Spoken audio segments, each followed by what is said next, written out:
창세기 48장에 요셉이 개인적으로 므낫세와 에브라임이 되고 아버지 병든 날에 왔습니다. 위중하다고 해서 그러자 야곱 아버지가 팔을 어긋맞겨서 축복을 해주셔. 요셉이 깜짝 놀랐죠. 아버지, 므낫세가 장자입니다.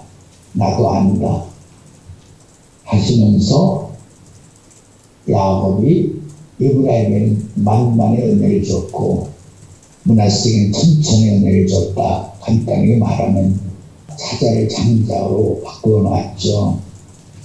그런 에브라임이 결과적으로는 어떻게 했어요? 에브라임의 한 지파가 사라지고 말았어요. 계시록 7장에 보면 14만 4천 인침 받는 인침의 내용 중에 에브라임 지파는 들어있지 않아요. 두 지파가 사라졌죠. 에스겔에서 여호와 산마의 축복을 할 때에도 단 지파와 에브라임 지파가 있었어요. 그런데 계시록에 14만 4천 인침 받는 역사의 내용 속에는 에브라임 지파도 사라지고 단 지파도 사라졌습니다. 대신에 요셉 지파가 들어와 있죠. 야곱으로부터 분명히 장자의 축복을 받은 에브라임이었지만 에브라임이 많은 허물을 나타내고 말았어요. 사사기에 보면 에브라임의 교만이 얼마나 머리 꼭대기같이 올라가 있는지를 알 수가 있어요. 기드온이 300명 용사를 데리고 적군을 물리치고 승리하는 과정에서 한편에서 구경하고 있던 에브라임이 와서 시비를 걸었을 때 기드온이 참 지혜롭게 그 문제를 잘 다스렸어요. 우리의 남물되는 사람들이, 우리의 장자떡 되는 사람들이 너희의 끈물이 되는 사람들과 다 같이 있다가 자기를 배우나 섬순한 입장으로 해서 에브라임의 감정을 물어뜯었어요. 에브라임을 칭찬해주고 그 상황만 봐도 에브라임이 얼마나 교만하고 기회주의자인 것을 알 수가 있어요.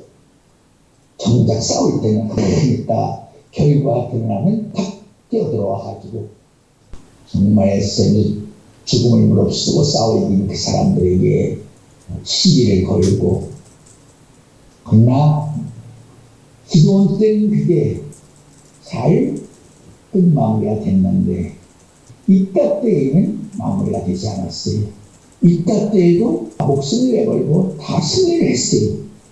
근데 싸울 때에는 쳐다보지도 않던 사람이, 동참하지도 않던 사람이 이따가 승리하고 나니까 뛰어들어와서 왜 우리를 부르지 않고 참여시키지 않고 내 멋대로 했느냐 시비를 걸었죠. 그때 이따의 말이 분명히 내가 연락했다. 그러나 너희들이 오지 않았다. 그러니까 뭐라 그랬어요? 에브라임이 너희들은 본래가 이스라엘 백성이 아니다. 정말 이따가 이스라엘 지파가 아니에요? 참 이스라엘 지파죠. 그래가지고 이따하고 전쟁을 해서 에브라임 지파가 몇 명이지? 10본래 구으로 4만 명을 죽였어요. 그런데도 하나님이 유다를 남조와 북조로 찢을 때 북조의 최대왕이 우리 여로보암이죠. 여로보암이 에브라임 지파 사람이에요.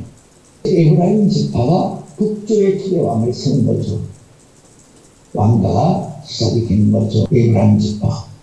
그렇게 호아실과 약점도 문제점이 많은 에브라임 지파였음에도 불구하고 야곱이 축복을 했기 때문에 에브라임 지파인 여로보암에게 10지파를 줘서 북쪽 이스라엘을 이끌어가게 했습니다. 그런데 호세아서에 보면 하나님 에브라임 지파의 호아실과 틈과 약점을 지적하시면서 에브라임을 책망하시고 징계하시는 모습이 잘 나타나 있다 하는 것을 알게 것입니다. 그래서 결과적으로 유다보다도 그렇죠. 에브라임 지파, 즉 북쪽 이스라엘이 살만의 세례에 의해서 다 잡혀가고 말았죠. 이스라엘 땅에는 다른 민족이 들어오고 두 번째 인구조사할 때가 있었죠. 60만 3,550명 1차. 2차 조사에서는 1,820명이 부족한 인구조사로 끝을 냈죠. 근데 두 번째 인구조사에서 놀라운 사실을 알게 돼요. 제일 많이 인구가 줄어든 지파가 시므온 지파예요. 시므온 지파는 대략적으로 3분의 2가 줄어들어서 3분의 1만 나왔어요. 아주 크게 줄어들었죠.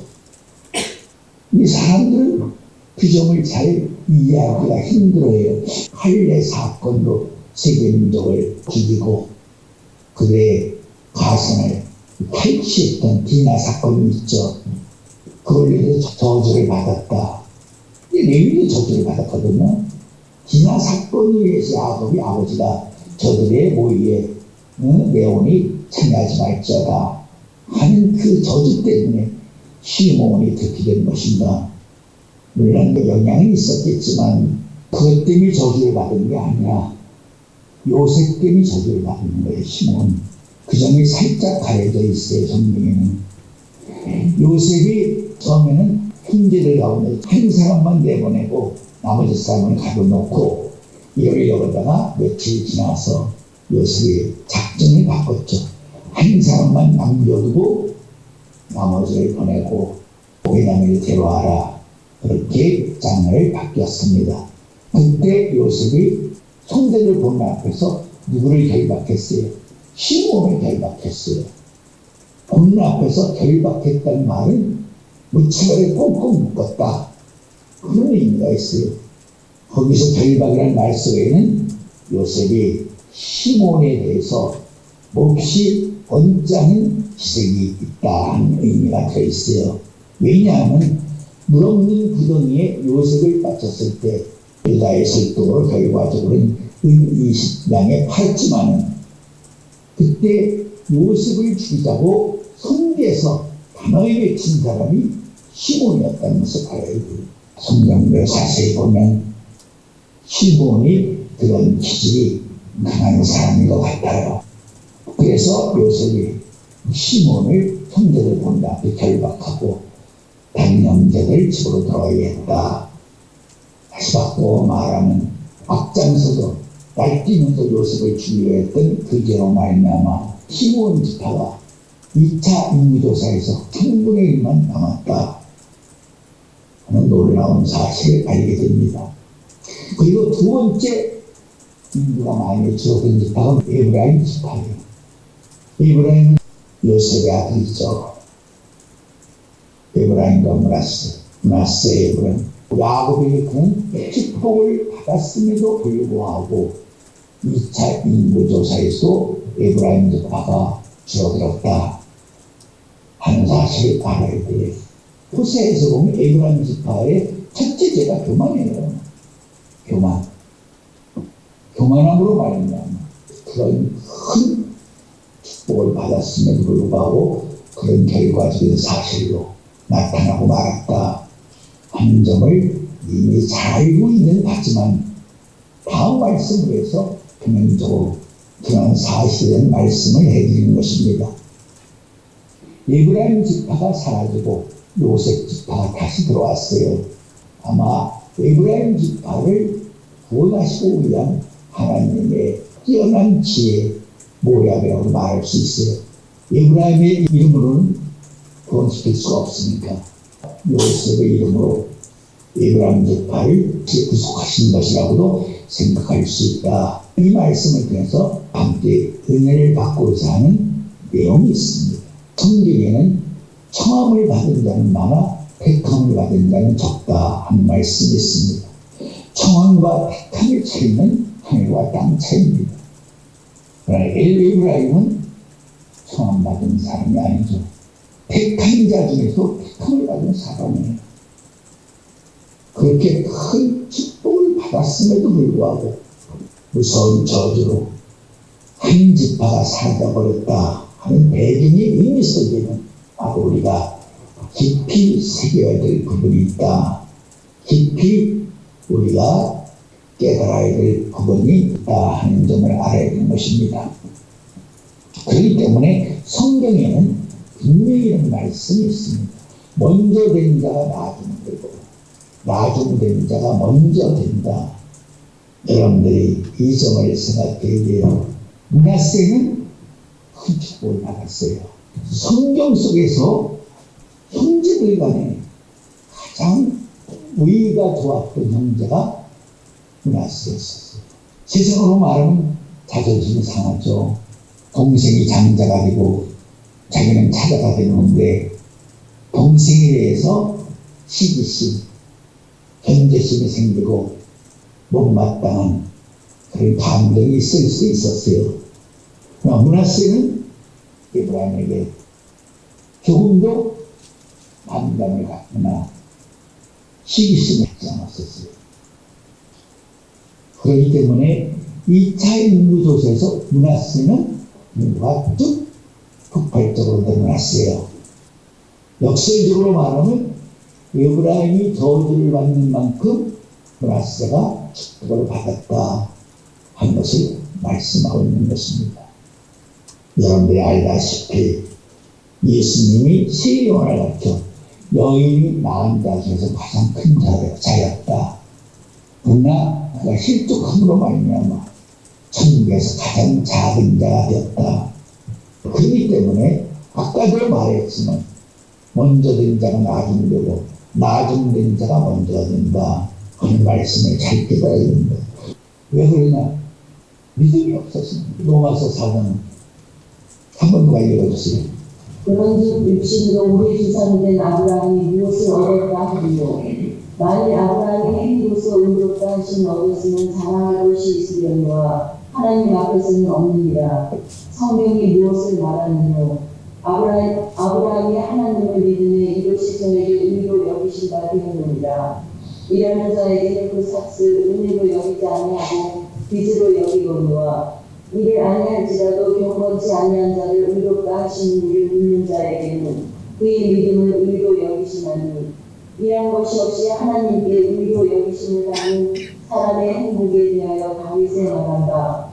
그 불법을 사하심을 받고 그 죄를 가리우심을 받는 자는 득이 있고 주께서 그 죄를 인정치 아니하실 사람은 득이 있다 한과 같습니다. 예수님이 하나님에게 바울에 대한 말, 사울에 대한 말을 하죠. 주님, 제가 듣기에는요, 그가 있는 많은 백성들을 잡아다가 구속시키고 때리고 죽이기도 했다고 들었는데 말을 하니까 예수님이 뭐라고 했어요? 내 말을 모르는 말은 아니지만 그러나 내가 그 사람의 큰 일을 받을 것이다. 그가 앞으로 받아야 될 환난을 지금 그가 다 보고 있다. 그러니까 내가 직가란 거리에 가서 있는 사울을 찾아가서 안수해서 눈을 뜨게 하고 이런 말을 전하라. 그래서 에나니가 그저 가서 눈을 뜨게 해줬죠. 사울이 많은 사람을 잡아다가 매질하고요, 감옥에도 넣고 별별 짓을 다 한 사람이에요. 근데 하나님은 사울을 이방의 그릇을 세우고 있어요. 하나님의 마음을 모르는 입장에서 보면 그건 말도 안 되는 소리죠. 근데 예수님이 내가 저 사람을 어떻게 쓰겠다 하면 그 사람에 대해서 정말 못된 사람이라고 부정적인 사람이라고 판단이 분명히 됨에도 불구하고 이미 내가 저를 어떻게 쓰시겠다고 하는 그 말씀을 믿는 사람은 어떻게 쓰겠다고 한 그 사람의 믿음에 함께 할 수 있는 사람으로 인정해 준다는 말씀이 로마서 4장 안에 들어있는 말씀이에요. 본인자는 의미를 가진 바나바가 그런 사람이었었어요. 아라비아 사막에 들어와서 바로 사울이 찾아갔었어요. 그래서 베드로하고 야곱을 만났었어요. 만나서 아마 자기에게 셌을 것 같아요. 근데 뭐 사람들이 받아주지 않죠. 그 사람 말을 믿어주겠어요? 그래서 사울이 할 수 없이 다소에 가 있었을 때 바나바가 안디옥에서 교회를 세우고 어떤 마음으로 찾아갔는지는 몰라도 다소에 가서 사울을 데려다가 자기 자리, 담임 목사의 자리에 앉히고 자기가 부목사로 내려가 앉았다. 이 바나바의 믿음이 어떤 믿음이에요? 바로 하나님이 말씀하신, 인간은 믿을 수 없는 말씀을 하신 그 말씀을 믿는 사람이라고 말할 수 있다는 것이죠. 그래서 이방에 그러신 사도 바울이 이방의 첫 번째 사도가 됐고, 두 번째 바나바가 사도가 되었다. 바나바도 분명히 이방의 사도로 말씀을 하고 있다 하는 점을 알아야 하는 것입니다. 이 말씀을 통해서 우리가 이 점을 깊이 생각을 해야 됩니다. 누가 정말 큰 믿음을 가지고 있는 사람인가? 므낫세는 천천이라는 축복을 준 반면에 에브라임은 만만이라는 축복을 받았어요. 그런데도 결과적으로 므낫세에게 뒤처지고 말았죠. 므낫세의 믿음이 더 자기에게 인정을 받고 축복을 받은 결과를 이뤘다 하는 사실을 말하고 있는 것이죠. 아까 호세아 말씀을 잠깐 인용을 했지만 에브라임의 죄는 교만입니다. 교만하다는 뭐예요? 우쭐대다, 만척하다, 자기 자신을 가장 올바르고 똑똑하고 지혜 있고 있다고 바신하는 사람, 그런 위험의 사람이죠. 영적인 은혜를 받기 시작하면 우리는 한순간 잘못하면 자기도 모르게 그런 교만함에 빠질 수가 있어요. 내가 받은 것만이 최고고 내가 받은 것만이 절대적이고, 그래서 결과적으로는 에브라임이 교만 속에 빠져나가는 거예요. 에브라임은 공식적으로 만만의 축복을 받고 찾아는데 장자로서 장자의 몫을 받고 있기 때문에 이스라엘 집을 찢을 때 에브라임 지파를 이스라엘의 초대왕으로 아이야 선지를 통해서 기름 부은 거죠. 그러니 아까 사사기에서 보여줬듯이 얼마나 교만한 사람인 걸 알아야 돼요. 자, 여기서 한 가지 공통점을 알아야 돼요. 사사기의 맨 마지막에 레위 지파의 세 사람, 그 첫 사건을 알죠. 그 사건 때 누가 한 지파 고리나 600명에 다 죽었잖아요. 무슨 지파? 베냐민 지파죠. 다 요셉하고 관련 있는 지파예요. 전쟁에 나왔던 용사, 군인들만 28,700명이 없었어요. 다 죽었어요. 600명 외에는. 이스라엘 백성들이 맹세했죠. 베냐민 지파의 우리 딸을 주지 말자. 내 중에 한 지파 권난 것을 알고 그때서야 후회하고 했지만 맹세해서 어떻게 해요? 베냐민 지파도 겁이 났어요.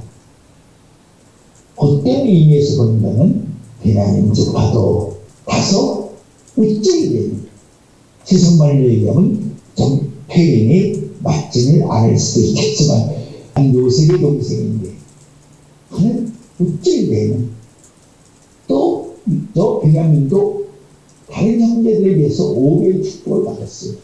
그래서 베냐민도 우쭐대고 교만하다가 한 지파 고리나버리고 만 거죠. 베냐민 지파도 그렇죠. 인구가 왕성하게 내지 못했어요. 참고로 말한다면 야곱의 66가족이 바로 요셉의 부름을 받고 애굽으로 갈 때 베냐민이 자식이 제일 많았었어요. 10명이었어요. 근데 10명이 보면 베냐민 아들이로 다 구성되지 않아요. 거기 손자가 몇 명 들어가 있어요. 아직 태어나지도 않은 손자가. 그 말의 의미는 베냐민이 이면적으로 요셉을 통해서 받은 축복이 감춰져 있다는 것을 알아야 돼요. 그렇게 축복을 받은 사람들이 결과적으로는 우쭐대고 난척하고 최고인 척하다가 개망신을 하고 말았죠. 두 지파가 다 고리나다시피 했어요. 특히 에브라임 지파는 더해서 4만 명이 죽었으니까. 그렇기 때문에 우리는 교만하면 안 되고 죽기까지 겸손하게 살아야 돼요. 겸손에는 온유가 빠지면 안 돼요. 온유한 겸손을 해야 돼요. 모세도 이 세상에서 가장 온유한 사람이었다. 예수님이 나는 온유하다. 내가 너에게 준 멍에는 가볍고 쉽다. 예수님도 자기 자신을 온유하신 분이라고 말씀했어요. 온유는 뭐예요? 저 다스러운 자에 부드러운 자예요. 온유한 자, 마음이 따뜻하고 마음이 비달걀처럼 부드럽고 고운 사람. 그런데 에브라임 지파와 베냐민 지파는 온유하지 못했어요. 온유한 겸손을 갖지 못했어요. 온유가 없는 겸손은 외형만 갖춰있는 겸손의 척이에요. 겸손한 척하는 사람. 우리들은 절대 교만해서는 안 될 사람이에요. 너희가 여러분들이 알아야지. 오늘날의 외치는 그 오늘날은 뭐예요? 적은 날이야. 이때 성경에 너희가 적은 날이라고 기억지 말라. 하늘에 이런 적은 날의 역사를 진행이 된 것이지. 한일이 뭐 수만 명, 수십만이 뭐 웅짝대고 뭐 술치고 뭐 날뛰고 그렇게 해준다고요. 고린도서 6장 1절부터 2절이구만. 우리가 하나님과 함께 일하는 것으로 너희를 부모니 하나님의 은혜를 헛되이 하지 말라. 가라사대 내가 은혜를 그때 너를 듣고 구원의 날에 너를 구하도다. 그랬으니 보라 지금 은혜 받을 만한 때요. 보라 지금 구원의 날이로다. 은혜 받을 만한 때, 아무 때나 은혜 받는 게 아니지. 은혜 받을 만한 때, 그런 때가 있다는 거죠. 고전사가 9절자의 말씀이 뭐예요? 사도들에게 해당되는 말씀이에요. 사도라는 진짜 사명적인 믿음의 의를 가진 사람들이라면 스스로 지혜롭게 고난을 받는 데를 찾아다니면서 하늘나라를 일을 해야 돼요. 이게 사도들이 짊어질 자기적인 십자가예요. 고난 받는 자를 찾아다니면서 의를 나타낼 줄 아는 사람이 지혜롭고 총명한 사람, 슬기로운 사람이라고 말할 수 있다. 우리가 지금은 죽어야 될 때고 구경거리가 되어야 될 때고 만물의 특기가 되어야 될 때예요. 그런데 뭐 고난을 피하려고 그러고 짊어지지 않으려고 한다면 세력을 마치 다 실족하고 많은 사람들이 있어요. 에브라임도 끝내는 실족하고 만 거예요. 우리는 누가 에브라임 지파요? 모세국에서 누구야? 에브라임 지파에서 여호수아가 나타났지. 그러니까 어떻게 보면 야곱의 축복이 여호수아에게 끝이 났다고 말할 수밖에 없어요. 그 이유는 뭐 에브라임이 아까 말한 것처럼 교만의 극치를 이루고 말미암아 결국 한 지파가 사라지고 말았다.